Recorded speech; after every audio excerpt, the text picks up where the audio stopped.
अब कांग्रेस का कोई संगठन ही नहीं उत्तर प्रदेश में, तो कौन सा फैक्टर लगाएंगे, क्या करेंगे, मुझे नहीं मालूम। नीति में रुचि रखने वाले लोगों ने बृजलाल खबरी का नाम पहली बार अब जाकर सुना है, जबकि उनको हटाया गया है। को वोट देना है तो उसकी राजनीति के लिए देगा कि वो एक कूल ड्यूड लग रहे हैं इसके लिए देगा जी। कोई दाढ़ी बढ़ा लिया और कहे कि मुझे ठंडी नहीं लगती है जी, इसके लिए क्या वोट पड़ सकता है? ऐसे 3-3.5 लाख वोट सीधे सीधे अमेठी में मुस्लिम समुदाय का है।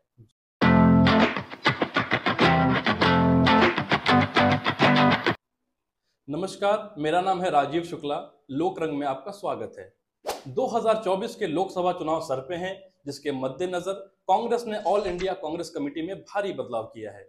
10 माह पूर्व ही दलित चेहरे के रूप में उत्तर प्रदेश कांग्रेस का अध्यक्ष बनाए गए बृजलाल खबरी को हटा करके अजय राय को उत्तर प्रदेश कांग्रेस का नया अध्यक्ष बनाया गया है। अध्यक्ष बनते ही अजय राय ने कहा है कि यदि राहुल गांधी अमेठी से चुनाव लड़ते हैं तो वो भारी मतों से विजयी होंगे। कार्यकर्ता उन्हें पूरे जोश शोश के साथ चुनाव लड़ाने के लिए तैयार हैं। आज इस चर्चा के लिए मेरे साथ हैं डॉक्टर भूपेंद्र सिंह। बहुत बहुत स्वागत है आपका। नमस्कार राजीव जी। भूपेंद्र जी, जैसा कि मैंने अभी इंट्रोडक्शन में बताया है कि राहुल गांधी पिछला लोकसभा चुनाव अमेठी से हार गए थे, उसके बाद भी जो नए उनके अध्यक्ष हैं वो कहते हैं कि यदि राहुल गांधी चाहे चुनाव लड़ना तो वो न सिर्फ यहाँ से जीतेंगे बल्कि भारी मतों से भी जीतेंगे। जी। तो मैं सबसे पहले आपसे चाहूंगा कि जो अमेठी लोकसभा है, साथ ही साथ उसके अंदर जो आने वाली विधानसभाएं हैं, उनकी डेमोग्राफी क्या है और उनका अभी तक का इतिहास क्या है, उसके बारे में आप कुछ बताएं। देखिए, अमेठी जो लोकसभा है उसको समझने के लिए पहले वहां पर विधानसभा कितनी है ये समझना बहुत ही अनिवार्य है। और जब आप देखेंगे कि अमेठी में 5 विधानसभा क्षेत्र हैं और इन 5 विधानसभा क्षेत्र में अमेठी स्वयं में भी एक विधानसभा है, उसके अलावा गौरीगंज है, सलोन है, जगदीशपुर है, तिलोई है, गौरीगंज है। इस तरह से ये 5 विधानसभा की सीटें जो है आपके अमेठी लोकसभा क्षेत्र के अंतर्गत आती हैं। और अभी विधानसभा का चुनाव बीते 1 साल भी हुआ है, बमुश्किल 1 साल पूरा हो रहा है जी। और उसमें जो है ये जो 5 सीटें हैं उसमें से किसी भी सीट पर कांग्रेस ने चुनाव नहीं जीता है और स्वयं जो अमेठी विधानसभा है उस पर कांग्रेस तीसरे नंबर पर रही और कांग्रेस को कुल 7% मत प्राप्त हुए। और जो ये 5 सीट थी उसमें से 3 पर भाजपा है और 2 पर सपा है। तो विधानसभा की स्थिति फिलहाल अमेठी में ये है। भूपेंद्र जी, अभी आपने विधानसभा के जो चुनाव हुए 1 साल पहले उसके नतीजे आपने बताए। अब मैं आपसे चाहूंगा कि उससे पहले 2019 में जो लोकसभा के चुनाव हुए जिसमें राहुल गांधी को हार का सामना करना पड़ा, उसके बारे में आप कुछ बताएं। देखिए, स्मृति ईरानी जी में और राहुल गांधी में जी एक बारंबार प्रतियोगिता चल रही है। वो आपको संसद के भीतर भी देखने को मिलती है, सड़क पर भी देखने को मिलती है और चुनावी क्षेत्र में भी देखने को मिलती है। और जो अमेठी है, रायबरेली है, ये कांग्रेस का पुराना गढ़ रहा है। बावजूद इसके स्मृति ईरानी वहां पर हार नहीं मानी और जो पिछला उन्होंने चुनाव लड़ा बहुत अच्छे से लड़ा और लगभग 50% वोट सीधे सीधे जो अमेठी लोकसभा है उसका 50% वोट सीधे सीधे स्मृति ईरानी को प्राप्त हुआ और कांग्रेस को 44% वोट प्राप्त हुआ। तो एक तरह से गैप भी बहुत ज्यादा नहीं है, बहुत करीब का मामला रहा। करीब का मामला था। 50-55 हजार वोटों का ये एक 55 हजार वोट से स्मृति ईरानी ने ये जीत हासिल की है। उससे बड़ी बात यह है कि राहुल गांधी ने जो 2 अपने लिए लोकसभा सीटें चुनी है, एक वायनाड चुना था और एक अमेठी चुना था। तो ये बहुत ही सोच समझ करके इनका ये बहुत ही डिसीजन रहा। जैसे वायनाड में एक बड़ी आबादी मुस्लिम समाज की है, उसी तरह से 3-3.5 लाख वोट सीधे सीधे अमेठी में मुस्लिम समुदाय का है।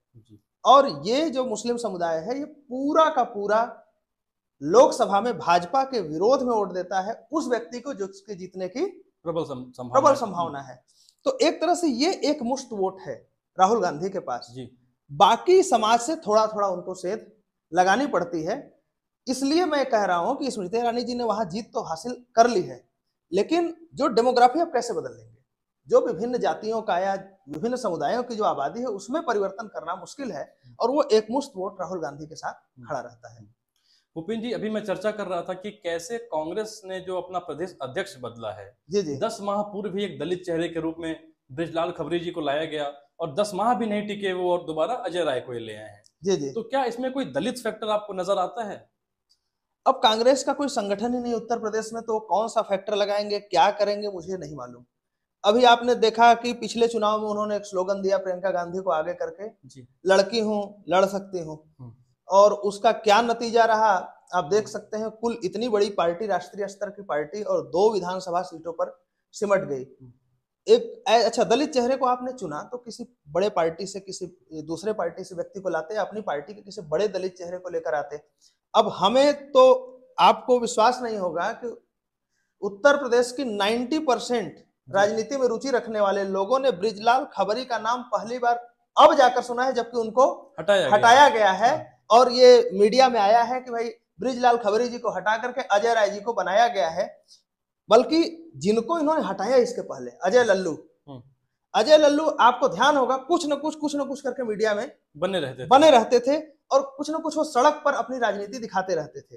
तो बृजलाल खबरी जी का जो एक 10 महीने का कार्यकाल रहा, वो बहुत ही, आप कहिए कि इसमें कुछ उन्होंने किया भी नहीं, मीडिया में भी कोई खबर नहीं आई, सड़क पर भी कोई आंदोलन नहीं। तो इसलिए मुझे लगता है कि ठीक है, दलित चेहरा लेकर आए थे, लेकिन जब वो चेहरा कुछ कर नहीं रहा है तो ढोने का कोई मतलब भी नहीं था। भूपेंद्र जी, आपने 2019 लोकसभा के नतीजे बताए, आपने भी बताया कि किस तरीके से बहुत करीबी मामले में स्मृति ईरानी ने राहुल गांधी को मात दी और वहां से सांसद चुन के आई। अब 24 के चुनाव हैं, कुछ बदलाव हुए हैं, राहुल गांधी की भारत जोड़ो यात्रा है। बिल्कुल, बहुत लोग का कहना यह भी है कि राहुल गांधी की जो इमेज थी, जो पप्पू की इमेज उनकी बनाई गई थी, उसमें भी सुधार आया है। तो क्या 2024 में एक बड़ा उलटफेर अमेठी में हो सकता है? अब मुझे तो ये नहीं समझ में आता है कि अभी एक दिन पहले उनकी एक फोटो काफी वायरल हो रही है, जिसमें कि वो बाइक पर लद्दाख में बाइक चला रहे हैं। अब बताइए, किसी को राजनीतिज्ञ को वोट देना है तो उसकी राजनीति के लिए देगा कि वो एक कूल ड्यूड लग रहे हैं इसके लिए देगा जी। कोई दाढ़ी बढ़ा लिया और कहे कि मुझे ठंडी नहीं लगती है जी, इसके लिए क्या वोट पड़ सकता है? नहीं पड़ सकता। टी शर्ट पहन के उधर आपको ठंडी लगे चाहे न लगे, इसका वोटिंग पैटर्न से क्या लेना देना है? कोई लेना देना नहीं। आपकी दाढ़ी छोटी हो बड़ी, उससे हमारा क्या लेना देना है? अब बाइक से जा रहे हैं नहीं जा रहे, इसका हमारा क्या लेना देना है? बल्कि जब आप बाइक से जाते हुए लद्दाख के उन सड़कों से जा रहे हैं जो भारतीय जनता पार्टी की सरकार में बनी है, तो आप उसका उल्टा प्रचार कर रहे हैं। लेकिन जो अमेठी में राजनीतिक समीकरण इस तरह से अभी जाकर के फिट हुए हैं कि कहीं न कहीं राहुल गांधी अपने आप ही फिर से लड़ाई में वापस आ रहे हैं। इसके पीछे 3 लोग फैक्टर हैं, जिनका मैं यहां नाम ले रहा हूं। पहले है राकेश प्रताप सिंह। राकेश प्रताप सिंह जो कि पिछले चुनाव में भाजपा का समर्थन कर रहे थे, अब की आप जानते हैं कि समाजवादी पार्टी से विधायक हो चुके हैं जी। जो दूसरे नेता हैं आशीष शुक्ला जी।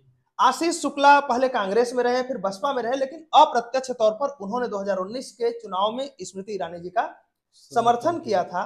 और अभी जो हमारी वहां पर बातचीत हुई है, सुनने में आया है कि वो थोड़े भारतीय जनता पार्टी से नाराज चल रहे हैं और विरोध में हैं।